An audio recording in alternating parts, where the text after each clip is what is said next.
দেবব্রত, যাকে পরে সবাই ভীষ্ম নামে চিনতে শুরু করে। তার মহান ত্যাগের পরে রাজা শান্তনু সত্যবতীর সঙ্গে বিবাহ করেন।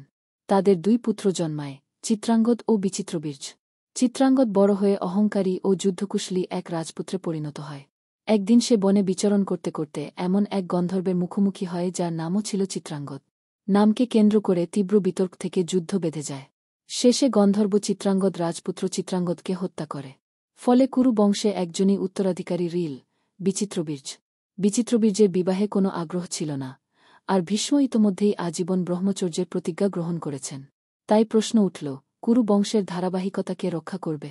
এই সময় কাশীর রাজা তার 3 কন্যা, অম্বা, অম্বিকা ও অম্বালিকা কে নিয়ে স্বয়ংবরের আয়োজন করেন এবং কুরু বংশকে আমন্ত্রণই পাঠাননি।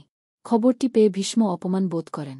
তিনি জানতেন যে বহু রাজ্যে বিচিত্রবীর্যের পুরুষত্ব নিয়ে সন্দেহ রয়েছে। তাই তিনি অপমানের জবাব দিতে স্বয়ং স্বয়ংবরে উপস্থিত হলেন। উদরদিকে স্বয়ংবরে অম্বা তার প্রিয় রাজা শাল্বকে বর হিসেবে নির্বাচন করতে চলেছিলেন।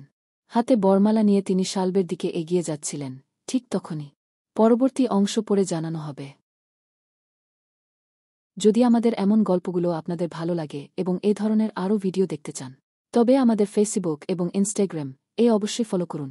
আর যদি আপনারা ইউটিউবে এই ভিডিওটি দেখছেন, তাহলে আমাদের চ্যানেলটি সাবস্ক্রাইব করে নেবেন। আমরা আপনাদেরকে রামায়ণ ও মহাভারত সম্পর্কিত সম্পূর্ণ তথ্য এই চ্যানেলের মাধ্যমেই দিতে থাকব। বন্ধুরা, অনুগ্রহ করে আমাদের সমর্থন করুন। ধন্যবাদ।